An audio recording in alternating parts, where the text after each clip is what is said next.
Mobile di Treviso ha sgominato una banda composta da 3 giovani che riforniva di droghe i coetanei dello Pitergino, minacciandoli con pistole giocattolo. Intimidazioni erano la norma. Ancora fermi a causa del Covid, ambulanti e giostrai si appellano ai sindaci del Veneto: non fermate le fiere, dura protesta a San Donà, protagonisti anche molti trevigiani. A 3 giorni dalla riapertura delle scuole, sopralluogo del sindaco Conte nei plessi della città, siamo pronti, dice, incognita, viabilità mobilitata alla protezione civile. Per paura del Covid, tante famiglie in Veneto hanno ritirato i loro figli da scuola facendo richiesta di istruzione parentale. La scuola dunque si fa a casa con mamma e papà. Inizio di anno scolastico complicato anche per l'allestimento dei seggi. Una quindicina di comuni della Marca hanno trovato soluzioni alternative. A Monastir saranno usati i lavoratori. Infuocata assemblea del consorzio del Conegliano Valdobbiadene, una spaccatura sempre più profonda tra viticoltori e cantine sociali per la gestione della punta di diamante della produzione di Prosecco. Visita lampo a Belluno del ministro della difesa Guerini. Tra i temi trattati, novità per la montagna nel piano per la ripartenza, ma anche referendum e utilizzo delle caserme dismesse.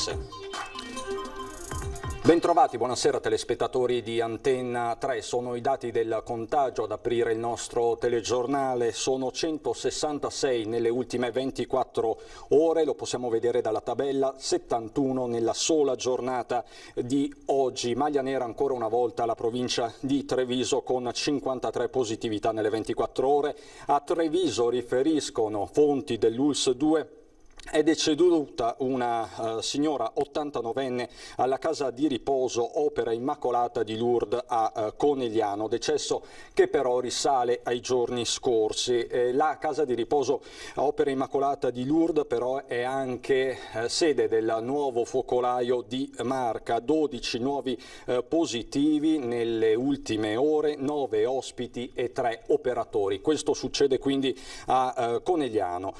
Invariato invece il focolaio alla Superbeton di Nervesa della Battaglia è quello del matrimonio di cui vi abbiamo dato conto nelle precedenti edizioni. All'Electrolux è stato confermato invece lo screening di mercoledì. Alla Trevalli di Vazzola, l'altro cluster aziendale, 18 nel frattempo i negativizzati. Questi quindi i dati della sera.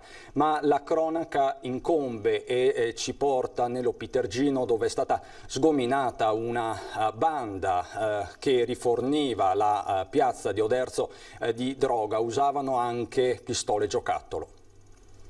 Intimidazioni, minacce, anche con l'uso di pistole da soft air che sembravano vere. Non una banda di delinquenti di lunga data, ma 3 giovanissimi dello Pitergino, uno addirittura minorenne, che per gestire la rete di spaccio di marijuana e chetamina, destinate prevalentemente a coetanei della zona, usavano metodi a dir poco spicci. Lo scopo dell'intimidazione era proprio quello di rientrare di crediti che loro vantavano verso questi giovani che erano appunto a loro volta consumatori e che acquistavano materiale stupefacente dai 3 soggetti.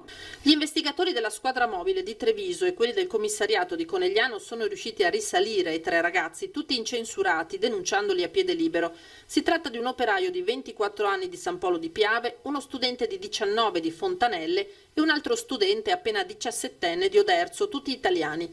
Sequestrati 800 grammi di marijuana, poco più di 1 grammo di chetamina, 2 pistole ad aria compressa, bilancini di precisione, cellulari e materiale per il confezionamento dello stupefacente. A sorprendere la cifra in contanti nelle mani dei 3, ben 10.165 euro. Che fanno presumere una fiorente attività di spaccio da parte di tutti e 3, e gli sforzi dei nostri investigatori, in questo momento coordinati dalla Procura della Repubblica, sono appunto diretti a scandagliare e portare alla luce ulteriori elementi che hanno connotato questa batteria di giovani spacciatori. Questa mattina a San Donà di Piave è andata in scena la protesta a tratti drammatica dei commercianti ambulanti e dei giostrai, tanti anche gli ambulanti trevigiani presenti.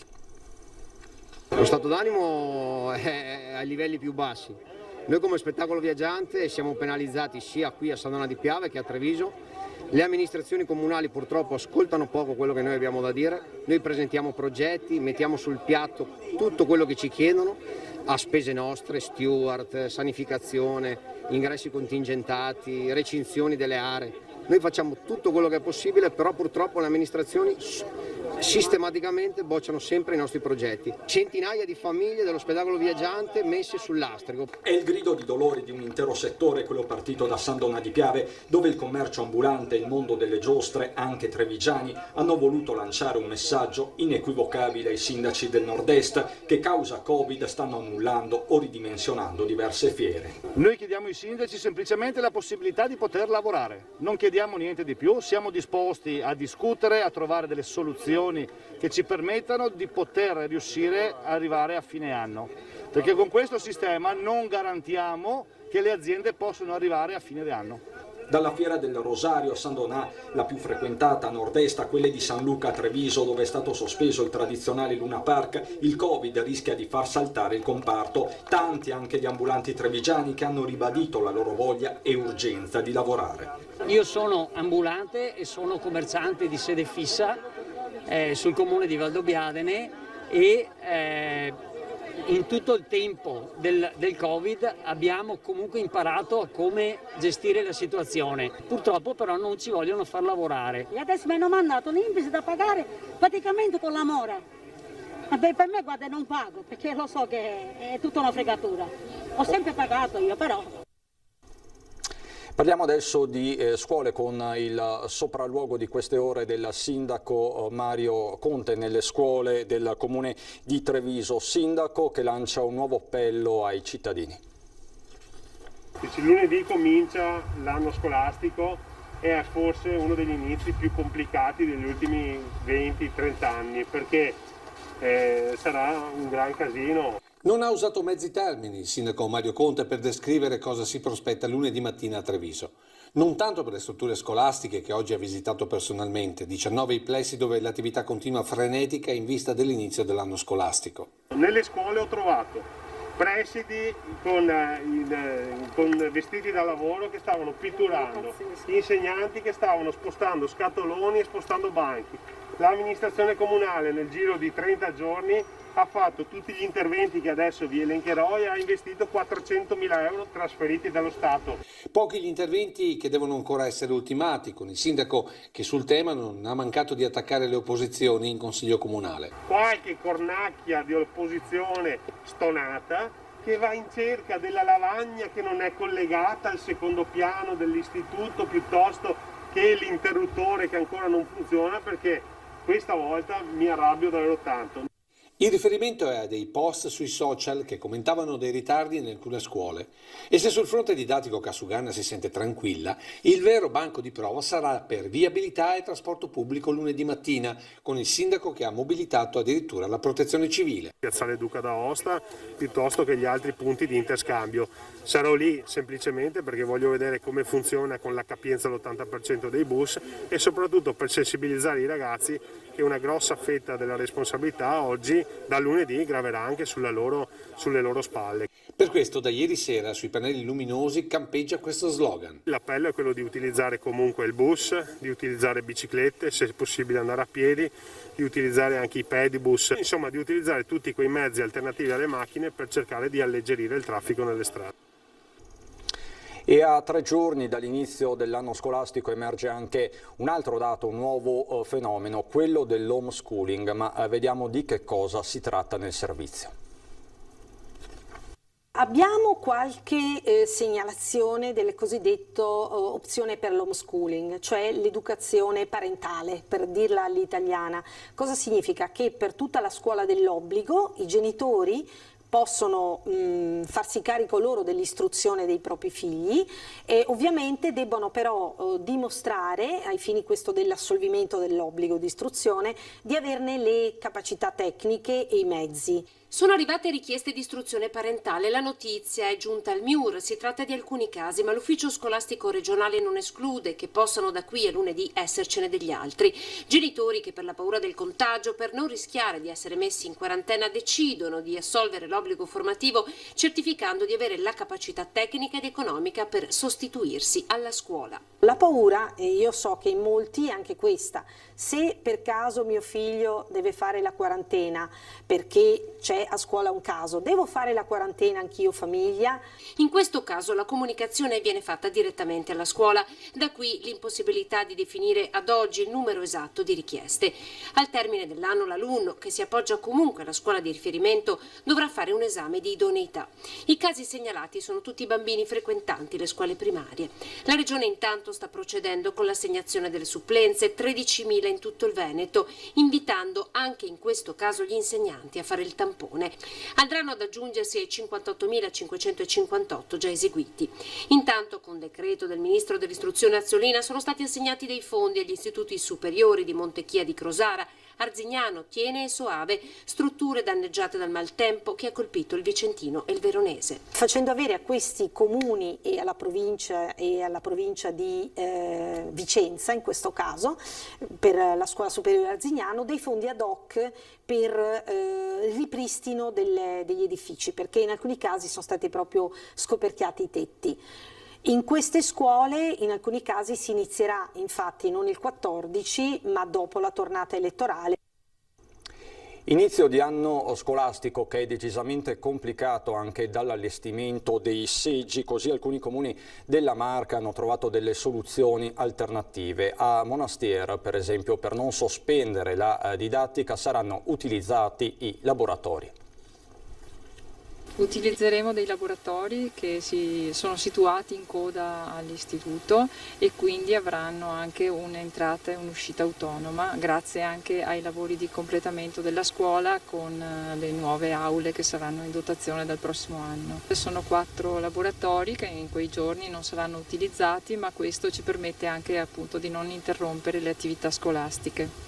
La soluzione era lì, a portata di mano, ecco quindi che dopo aver valutato palestra comunale, spazi della parrocchia, sindaco di Monastiere e dirigente scolastico hanno comunque trovato il modo di non sospendere le lezioni a pochi giorni dall'avvio. Poi quando è arrivata la notizia appunto delle elezioni il 20 e 21 settembre, quindi a scuola iniziata, abbiamo appunto cercato assolutamente di non interrompere i lavori scolastici che sarebbero stati ripresi da una settimana e ci siamo guardati attorno, abbiamo cercato e valutato varie opzioni e questa è sembrata la migliore. Trovandosi all'interno della scuola non ci sono state procedure particolari da attivare con la prefettura, cosa che ha riguardato invece 13 municipi della Marca, da Miane a Revinelago a Follina, tutti autorizzati a spostare il seggio fuori dalla loro sede naturale e garantire così la continuità didattica. Quella didattica che riprenderà lunedì e che mai come quest'anno sta impegnando scuole e comuni che a loro volta si appellano alla responsabilità di tutti. Qui gioca davvero il gioco di squadra tra il singolo e il sistema. La politica, con le frasi pronunciate oggi nel corso di un evento dal Ministro agli affari regionali Boccia, il disegno di legge quadro sull'autonomia differenziata è pronto, finito, non devo aggiungere altro, l'ho trasmesso ai capi delegazione e ai gruppi parlamentari, la notizia quindi arriva da Boccia che dice anche su questa riforma, quella dell'autonomia, mi aspetto un lavoro comune in Parlamento e come ho detto dal primo momento l'ultima parola spetta proprio alle Camere. L'avevamo annunciato e puntualmente si è subito infuocata l'assemblea del Consorzio del Prosecco Superiore Conegliano Valdobbiadene, una spaccatura che è sempre più profonda. È l'unica immagine da dentro il Careni dell'assemblea dei soci del Consorzio del Prosecco Superiore Conegliano Valdobbiadene. L'unica immagine che ha passato ieri sera un ferreo servizio che ha avuto l'ordine di blindare quella che passerà alla storia come l'assemblea della frattura totale nel consorzio simbolo del vino italiano più venduto al mondo. Un vero oro giallo che sta avvelenando gli animi di chi lo produce, lo imbottiglia e lo distribuisce. Ieri l'ennesima battaglia tra due fronti per la nuova presidenza e un nuovo consiglio di amministrazione. Da una parte la maggioranza, convinta che il futuro stia nella differenziazione totale rispetto alle altre DOC, arrivando anche a eliminare il termine prosecco. Dall'altra parte gli imbottigliatori e soprattutto le catene sociali, determinate a mantenere l'attuale disciplinare. In mezzo una DOCG da milioni di euro in bottiglie, ma anche il futuro di un territorio oggi patrimonio UNESCO. Ieri sera la discussione era sulle rappresentanze all'interno del CDA tra chi voleva più uomini per i viticoltori a discapito degli imbottigliatori, ma anche sul numero di nomi da presentare per le liste. La maggioranza dei presenti ha votato per mantenere gli attuali assetti, mettendo in minoranza l'ala dura e pura del consorzio. A quel punto sono volati gli stracci, con la richiesta di estromettere i perdenti, che a loro volta si sono alzati e hanno lasciato l'assemblea minacciando di portare tutto in tribunale, in quanto l'assemblea convocata dal collegio sindacale e non dal consiglio di amministrazione non sarebbe valida. Parole pesanti, quelle di ieri sera fuori dal Carini, quanto i silenzi di oggi, dove l'unica voce che ha accettato di commentare la situazione è quella di Giorgio Polegato, produttore di Imbottigliatore del Superiore, ma anche presidente di Coldiretti Treviso, che guarda già al prossimo consiglio di amministrazione di mercoledì a Villa Brandolini a Solighetto. Io spero che in quell'occasione si faccia chiarezza una volta per sempre, si cominci a parlare di programmi, si cominci a parlare di progetti e non di polemiche, di statuti, di maggioranze e minoranze che non fanno sicuramente il bene dei consorziati. Polegato che infine lancia un chiaro messaggio all'attuale maggioranza. Credo che ieri sera i segnali forti che sono stati dati da parte dei soci, chi aveva volete per intendere, intenda. Ma con Lucio Zanato adesso andiamo proprio nel cuore dei colli del Prosecco a San Pietro di Feletto. Lucio, buonasera, mi senti? Sì, buonasera Cristian, buonasera ai telespettatori di Antenna 3. Mi trovo a San Pietro di Feletto in un'azienda agricola che è molto conosciuta perché da 8 anni fa un'operazione fa un'operazione legata all'umanità, legata alla consapevolezza di stare insieme alla gente. Però il tema che vogliamo affrontare questa sera è con un produttore, ovvero con Ernesto Balbinot. Buonasera, lei è un produttore della DOCG.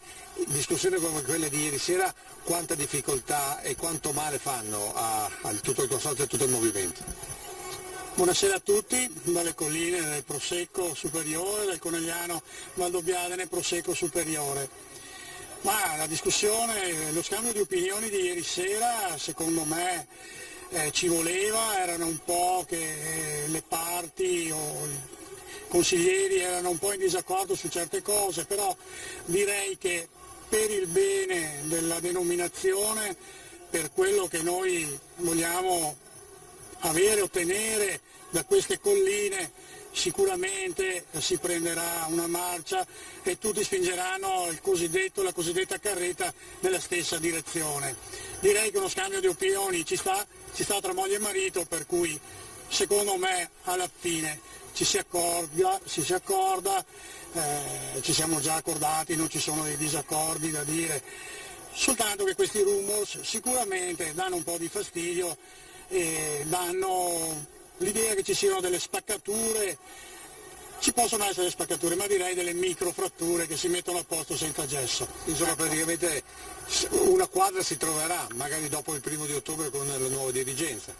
Sì, una quadra si troverà sicuramente, ero presente ieri sera, ho parlato anch'io, la volontà è di andare avanti tutti insieme, su quello non c'è ombra di dubbio, e di appianare le divergenze. Ritengo che da persone responsabili come quella della DOCG non ci si possa aspettare altro. Ecco, noi siamo qui anche perché voi fate queste iniziative di solidarietà, non mi ricordo più se da 8 o da 9 anni. Allora, questo è il 9° anno e purtroppo, anche se ci stiamo divertendo, è una serata un po' sottotono perché per gli ovvi motivi del non avvicinamento, del distanziamento, ci siamo trovati ad essere in meno, però la vendemmia la facciamo, l'abbiamo fatta con gli sponsor, con gli amici che sono presenti e vogliamo dare un segnale che tra le colline del Prosecco Superiore si superano anche queste cose. Ecco, il ricavato di questa azione di solidarietà andrà al Caponcello di Treviso,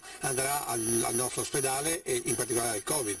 Sì, abbiamo deciso quest'anno di devolvere, accidenti al verbo, il ricavato di questa vendemmia che come ripeto, questa sera l'abbiamo fatta in maniera ideale, domani o dopodomani, adesso decideremo, la faremo noi, all'ASL 2 di Treviso, reparti Covid. Ci siamo sentiti in dovere di dare una mano come hanno fatto tutti quanti.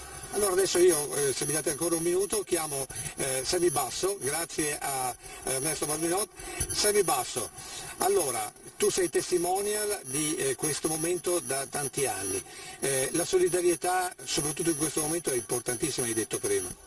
Credo sia fondamentale in generale per come funziona il mondo, in quel fatto che alla fine siamo qui in questo mondo e darci una mano non solo è il minimo, ma è il modo migliore per vivere, perché veramente i risultati possono essere alti, però soprattutto in questa situazione è ancora più fondamentale, proprio perché abbiamo visto che questo Covid ci ha messo un po' in ginocchio tutti, ci ha un po' bloccati tutti.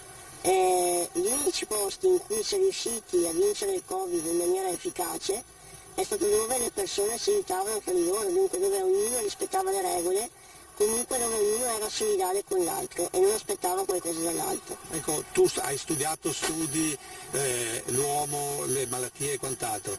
Cosa vuoi dire alle persone che sono definite i negazionisti, che dicono che il Covid non esista? Ai negazionisti vorrei dire di fidarsi un po' di più della scienza. Purtroppo mi rendo conto di quanta informazione ci sia attualmente sul web, dunque di quanta sia anche l'informazione negativa e quanti siano anche gli scienziati che purtroppo per avere un attimo di fama vanno contro tutto e a tutti, però in maniera del tutto negativa. Invece la comunità scientifica, quella vera, è ben schierata da una parte, ma non perché è prezzolata da qualcuno come si sente dire ultimamente, perché gli scienziati sono tutto tranne che pagati bene, ma proprio perché lavora per il bene dell'umanità e dunque hanno dei dati chiari che devono essere sempre pubblicati e su quelli ci si basa. Dunque ai negazionisti vorrei dire questo, più che altro di non pensare che tutti stiano volendo il male degli altri. Sicuramente bisogna stare attenti, ci si può magari fare delle domande sulla risposta che è stata data al Covid, perché ovviamente la risposta è di tipo politico, comunque si basa anche su un'opinione, però dal lato scientifico bisogna avere ben presente che il Covid esiste, fa male e ci sono persone che sono finite in terapia intensiva e che purtroppo spesso ci hanno anche lasciato la vita. Grazie a Semi Basso, volevo solo dirvi che questa fa parte di un'iniziativa all'interno delle tante donazioni dell'US 2 Marca Trevigiana. Pensate che siamo arrivati, ci raccontavano dall'US 2, a 4 milioni di euro proprio devoluti proprio per iniziative di solidarietà all'interno dell'ospedale Caponcello. Sono circa 1800 i benefattori, quelli che in maniera anche anonima hanno dato poco o tanto comunque alla struttura dell'US 2, quindi la solidarietà nella Marca Trevigiana funziona davvero bene e con questo bel messaggio restituisco la linea allo studio. Grazie davvero a Lucio Zanato e ai suoi ospiti. Adesso per noi c'è qualche istante di pubblicità, a dopo. Di nuovo in studio per parlare del cambio della guardia al comando provinciale della finanza di Treviso, dove il colonnello Francesco De Giacomo è subentrato al colonnello Alessandro Serena, che lascia la città dopo 5 anni, andrà a ricoprire l'incarico di comandante dei corsi internazionali presso la scuola di polizia economico-finanziaria a Roma. Il colonnello De Giacomo, di origini lucane, ha prestato servizio in diversi reparti, è stato capo ufficio operazioni presso il nucleo di polizia economico-finanziaria di Venezia e anche responsabile dell'attività di analisi presso il Servizio Centrale Investigazione Criminalità Organizzata. Oggi quindi la cerimonia. La cronaca, la stazione Carabinieri di Castelfranco Veneto ha denunciato a piede libero per rapina impropria un pensionato 73enne di Cassola nel Bassanese. A metà luglio all'interno del centro commerciale I Giardini del Sole aveva prima asportato una confezione di pile stilo da uno degli scaffali, quindi per oltrepassare le casse aveva strattonato un addetto alla vigilanza allontanandosi. Nel parcheggio attraverso la targa dell'auto rilevata dallo stesso addetto alla sicurezza, i carabinieri sono riusciti a identificare il responsabile e a denunciarlo. Ma ci sono anche buone notizie, soprattutto sul fronte del meteo.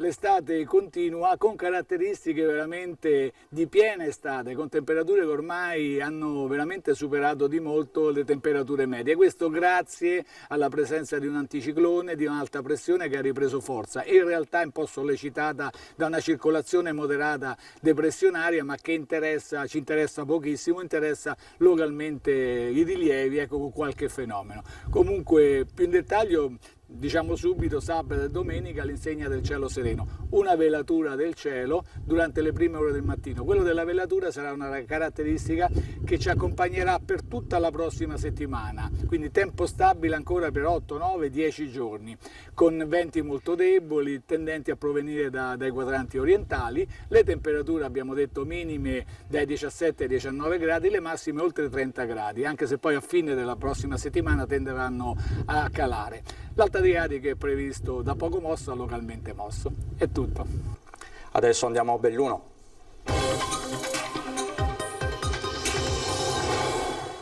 In primo piano inevitabilmente anche a Belluno il binomio scuola e Covid. 2 drive-in ad accesso libero da lunedì prossimo sono stati organizzati dall'ULSS Dolomiti per eseguire rapidamente il tampone ai bambini e ai ragazzi e agli operatori della scuola che dovessero presentare una sintomatologia orientativa per Covid. I 2 principali drive-in attivi sul territorio, a San Martino di Belluno e a Borgoruga Feltre, saranno messi a disposizione tutti i giorni dalle 8:30 alle 12:30. E in giornata intanto sono state riscontrate 8 nuove positività afferenti a un'unica importante struttura alberghiera montana. Il focolaio ha interessato circa metà dell'organico ed è emerso a seguito del contact tracing avviato dopo un caso registrato 2 giorni fa. Immediata è stata l'attivazione di una sessione straordinaria di tamponi sul posto per gli ospiti, una ventina in tutto, il cui esito sarà reso noto nelle prossime 24-48 ore. Visita a Lampo a Belluno oggi per il Ministro della Difesa Lorenzo Guerini che ha toccato diversi temi, novità in vista per il rilancio della montagna.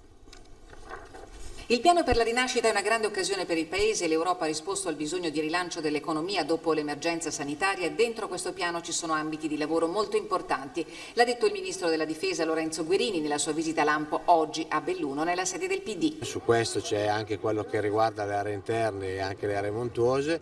E lì ci sarà da lavorare molto sui progetti su cui si sta già lavorando. Necessaria, ha detto il Ministro, una forte responsabilità e un lavoro in sinergia con le amministrazioni regionali. Sul prossimo referendum il Partito Democratico, che si è espresso favorevolmente in quarta votazione sulla riforma costituzionale, non è ancora chiaro se darà o meno un'indicazione di voto. Io le intendo come un'occasione per far ripartire il cantiere delle riforme costituzionali del Paese.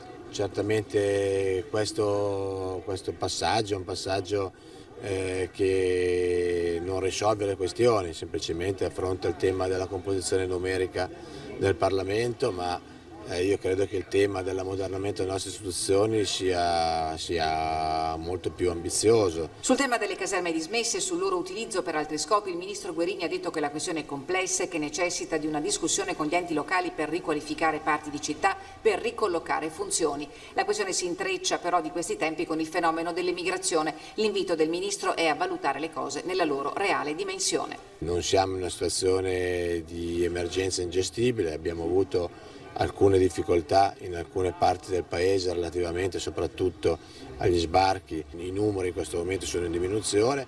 Se ci si tratta di trovare in fase emergenziale o per esigenze temporanee degli spazi che non sono più utilizzati per le funzioni istituzionali che possono essere messi a disposizione, il Ministero della Difesa è a disposizione. Primo passo verso la normalità per Longarone e Fiere, oggi al via la seconda edizione del Festival delle Foreste.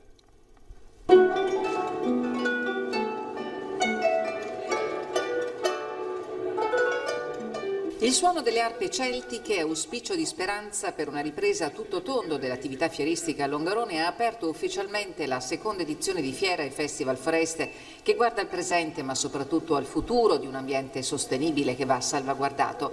Pochi ma buoni gli stand del settore, con Veneto Agricoltura, Regione Friuli Venezia Giulia in pole position per presentare novità e strategie per la tutela del vasto patrimonio boschivo piegato dalla tempesta Vaia. Ecco perché questa edizione di Fiera e Festival Festival Foreste si presenta come un laboratorio che è teorico nel quartiere fieristico con una serie di incontri tecnici e pratico nella Piana del Cansiglio, luogo scelto per le dimostrazioni delle attività tipiche delle aree montane che hanno bisogno del sostegno della Regione, dello Stato e dell'Europa. Dobbiamo essere pronti a tutelare questo patrimonio, soprattutto in Europa, in funzione e in visione della prossima PAC che sarà fatta proprio nel Parlamento europeo. La foresta e la forestazione restano un tema prioritario in Europa, dove si creano le basi per una strategia d'autunno collegata alle colture e all'ambiente. Tutelare le montagne, tutelare i territori vuol dire salvaguardare il territorio stesso da quelle che possono essere frane, alluvioni e quant'altro. Lo abbiamo visto con la tempesta Vaia, non possiamo lasciare gli operatori da soli, devono essere tutelati in tutto e dappertutto. Fronteggiata l'emergenza Vaia, ci si è interrogati sul dopo. Qui si è inserita la fiera per veicolare un messaggio di ricostruzione, condivisione delle soluzioni e di innovazione. E da Treviso e Belluno è davvero tutto anche per questa sera. Vi ringrazio per l'attenzione. Adesso ci sono le previsioni del tempo. Buon proseguimento di serata.